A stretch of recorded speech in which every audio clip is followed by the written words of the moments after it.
All right, hey, good afternoon from BGC, JJ the Lonely Bull. Just heading down to High Street. Topic today is fears of living in or visiting the Philippines. I want to talk about that today as we're walking. Okay, so I've watched a lot of YouTubers talk about visiting here in the Philippines or living here in the Philippines, the dangers of living here or visiting here. And you didn't see me, but I had air quotes around dangers, because I think people make way too much out of those. Hello, how are you? I think they make way too much of that. And I talked to Evan, the Savvy Expat, the other day about that topic. About, he's from the Chicago area. There's a lot more dangerous where he's from than here, almost anywhere here. Now, let me qualify this statement by saying there are dangerous places in the Philippines, and especially in Metro Manila, southern Mindanao, obviously, for obvious reasons. You just have to be aware of your situation. But I wanted to run down a couple of things that vloggers and people that visit the Philippines are always talking about.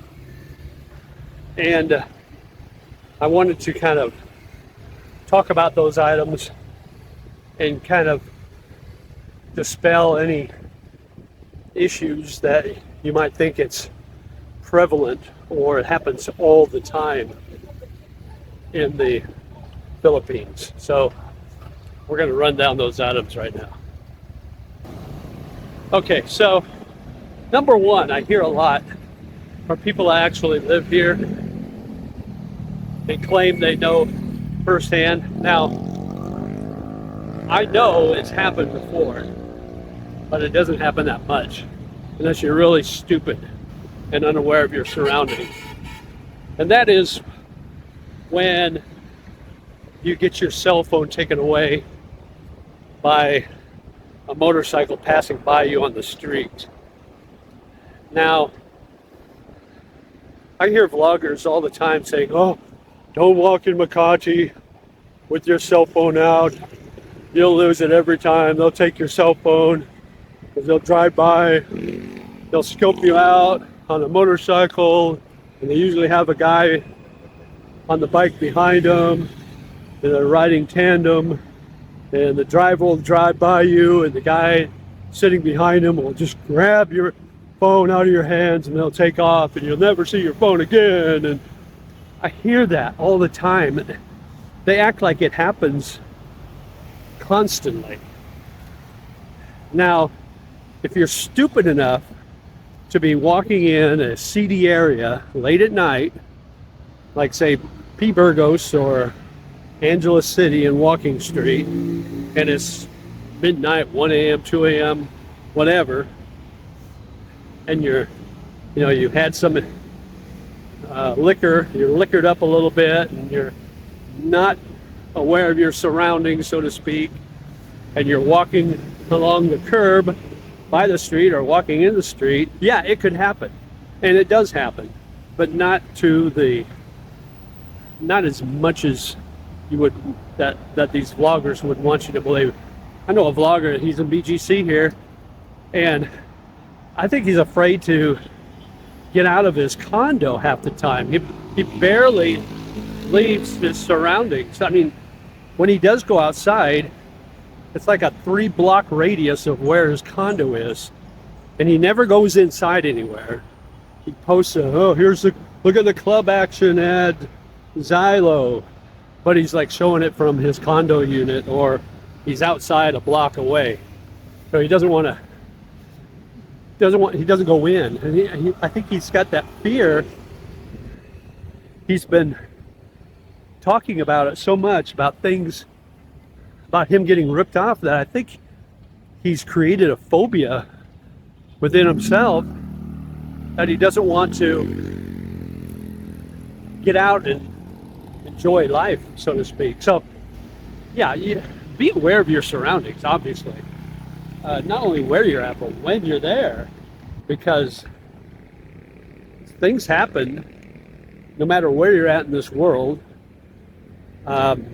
Nothing is completely safe, even here in BGC, which I feel completely safe here, but there could be elements that could come into this community unknowingly and things would happen to you. So just understand that you just have to know where you're at, what could happen around you, but don't be worried. Don't get paranoid or don't get a phobia about coming to visit or living here in the Philippines because you hear vloggers talk about, oh, you're going to get your cell phone stolen on the first night you're out. No, don't worry about that. Now I know I'll get comments like, oh, it happened to a friend of mine. Well, yeah, maybe. Yeah, I don't doubt it. But I'm not saying that it doesn't happen. I'm just saying it doesn't happen with a lot of frequency. Number two is skin tax. You hear vloggers all the time talking about getting taxed for being a foreigner, getting an extra cost involved in being a foreigner. Now, I even mentioned it in my last video about going to the wet market and having my girlfriend do the grocery shopping in the wet market because they don't post the prices there. So I'll go hide and let her do the shopping so we don't get charged extra for me being there. So it does happen, but you just got to be smart about it. And it doesn't happen all the time, because if you're at a restaurant or a grocery store, the prices are going to be posted. So you're going to know exactly what your charge is going to be. Next item, taxi scams. When you get out of the airport in Manila, say, and you walk outside in the departure area and you're looking for a taxi, you're going to get a lot of people come up to you and say, taxi sir, and you're going to think, oh great, they're going to help me. They'll load my luggage in, they'll get me a taxi. That's your scam right there. Understand that those aren't the meter taxis that you're thinking you're going to get. Those taxis are going to charge you a flat rate, and that flat rate's going to be huge compared to what you would normally pay. So be aware of that. I mean, like everything, you just have to be aware. It doesn't happen all the time, but if you allow it to happen, it will.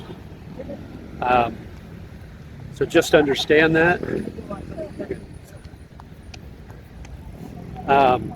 So when you leave the airport, if you haven't been to Manila before, when you leave the airport, as soon as you leave, take a right and go to the end where it says metered taxis. They'll give you a slip of paper with the taxi license on it. You go to that taxi, get in, and if they don't have their meter on, and their meter usually starts at 42 pesos, 40 or 42 depending. If they don't have their meter on, tell them meter kuya, and if they don't turn it on, tell them again. If they don't turn it on, tell it again, or just get out and get the next taxi, because if they don't turn it on, they're going to charge you what they feel they want to charge you. Now, feel free to give them extra. So if I'm coming from the airport here to BGC and maybe the fare is 275, say 275 pesos, I'll give them 300 and tell them to keep the change. It's nothing to me. It's less than 50 cents a tip, but it helps them a lot. They don't get paid a lot of money. Same with Grab.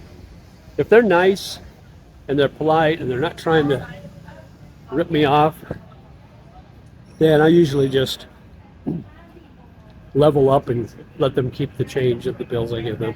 If they're not nice, if they're trying to scam me out of extra money, then I'll demand all my change and they don't get anything extra from me. So just understand that. And You can get Grab here. You can get Uncas, which is just the motorbikes. You can get Joyride, which is you can get a motorbike or a car. So you've got some cheap transportation options. Obviously, you can take the MRT, the bus. Hello, sir. Or jeepneys, mini buses. You know, there's a lot of different modes of transportation here that are relatively cheap. I mean, you can ride the MRT for 13 to 16 peso, basically. So, super cheap to go that route, if that's the route that you need to go. MRT is not real convenient to a lot of places. Like, for instance, here in BGC, it does not run through BGC. So, you're going to have to get a Grab or a jeepney or some other mode of transportation at some point to get here, or a taxi. Taxi robberies. Now, this is a very rare thing, and again, it's depending on your location. Hey guys, how are you? Depends on your location and when you're there. So if you're, say, in Angeles City or P. Burgos in Makati, which is the red light district, and you're there on a weekend and it's late at night or very early in the morning. I had a buddy from England. He was out on New Year's Eve, 2 New Year's Eves ago, and he was liquored up a little bit, and he was trying to get a ride. So he got in a taxi. Well, the taxi had fake plates, and he went around the corner and met a buddy of his who had a machete and robbed them at knife point, basically. Took everything he had, took his phone, took his wallet, money, everything. So, a word of the wise, I would not take a taxi in a seedy area when it's late at night, because you just never know. Hey, pal. Hello. You just never know what that taxi driver is all about. Okay, so during the day, taxis are fine. You know, in nice places, like I'm here in BGC, taxis are fine. You don't have any worries, so don't worry about that. But when you're in a shady area late at night, I would not take a taxi. But you'll hear bloggers all the time say, "Never take a taxi. Never take a taxi. No matter what, never take a taxi. You're going to get robbed." No, that's not true at all. Now, they might try to get you out of a little more money by not using their meter, but that's fairly innocent to robbery. That's not robbery, so don't worry about that. But getting outright robbed at gunpoint or knife point on a taxi, that's not going to happen very often. But like I said, if you're going to be somewhere that there's going to be a lot of shady characters and it's late at night, I would not take a taxi. I would take a Grab. And I would definitely do that. So, next thing is, you hear this a lot, police briberies. Now, that's never happened to me. I don't know anyone it's happened to, but you hear that a lot. I hear a lot of times, like when you're trying to pay a bill or get something taken care of at the airport. I hear a lot of times, if you have a little extra cash that you're showing, you can get by. But that's never happened to me. My advice to that would be is just stay positive and just stay on the right side of the law, and you won't run into those problems. If you try to do something that's suspect and you get caught, you're going to get in that situation. So my word of advice is to stay on the straight and narrow as best you can. Next thing is a girlfriend theft. So this is a tricky situation because It kind of depends on the Filipina, I think. Hello. Um, and how long you've known her. And I say this all the time. My advice is don't move your Filipina girlfriend in after the first date, or even the first week, or maybe even the first month, until you really know that girl, who she is. Now, you never really know them until they actually are living with you, but you can't know somebody after one date or 1 week. And moving them in is just, you're just asking for trouble. So yes, I had a friend who had a Filipino girlfriend. They broke up. She moved out, and she took $400 or $500 US out of his drawer that he had in there that she found when she left. She took it. So, lesson learned. Just be aware. Now, I'm sure those things happen more times than not. More times than are reported, I guess. That would be the thing to say. But I would say for the most part, Filipinas are trustworthy and honest. And if you find one to be your girlfriend, you're going to be in great shape. But there are those that, for whatever reason, they decide that they want to take revenge, or they're in it for more than just a relationship. And so, lesson learned there. Next thing would be dating married Filipinas. Now, it is against the law here in the Philippines to date someone who's married to someone else, and the laws are pretty strict. Hello. So you have to be aware of those things. Now, I'm not saying that when you start a relationship with someone, have them go right out and get a, whatever they call that document, a senator or something like that, to document that they are not married. I'm not saying you have to go that route, but you need to have that conversation for sure of whether or not she's married, because a lot of times they'll say, oh, I'm separated. Well, there's no divorce here in the Philippines yet. You can get an annulment, but it's very expensive and it's a long process. So if they say they're separated, that means they're married, and you want to stay away from that. That's nothing but problems.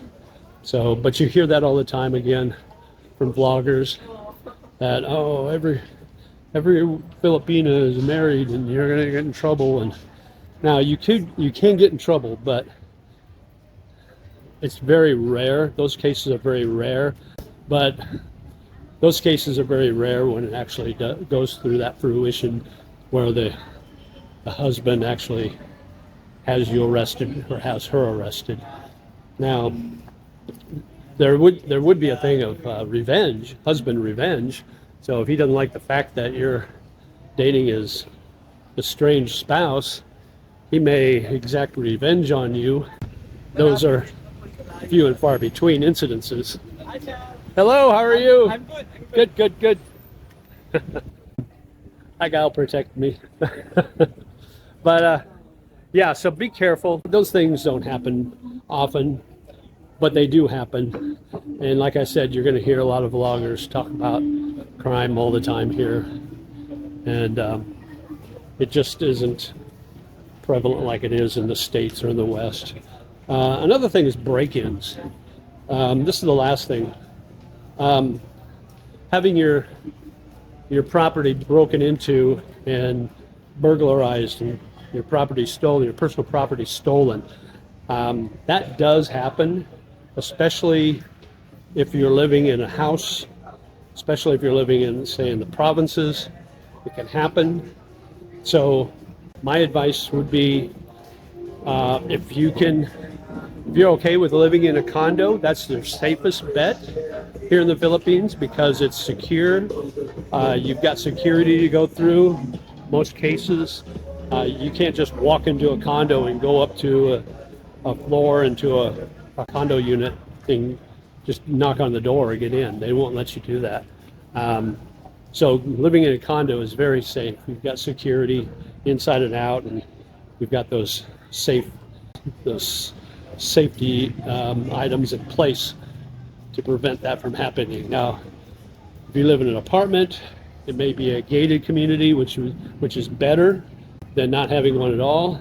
If you just live in a house on the side of a road or in a barangay, it's kind of hit or miss, if you know what I mean. So you just have to be aware, again, of what you have, where you're at, and take precautions. So if you need to add extra security, locks, cameras, security cameras, big dog, whatever you need, that might be the best opportunity for you, the best thing for you. But bottom line is, when you hear these vloggers talk about all this stuff, all these things happening on a regular basis, it's not prevalent here in the Philippines. The Philippines is relatively safe. Not to say that there aren't areas that aren't. But like here in BGC, this is a bubble. I've called it a bubble many times. It's very safe. You're not going to have very many issues living here or being here. They keep those bad elements out on purpose. So you're going to be safe here. But relatively speaking, the Philippines is a safe country, and you're going to have a good time when you're here. So enjoy your time here. If you're living here, or if you're planning on living here, don't let any of the vloggers that try to give you those scared stories discourage you, because it's probably safer here than anywhere that in the West that you might live. Seriously. So come on out, enjoy the Philippines, and whether you're visiting, you're planning on living here permanently, we want you here. So mabuhay, and we'll talk to you again soon. Thanks. Bye-bye.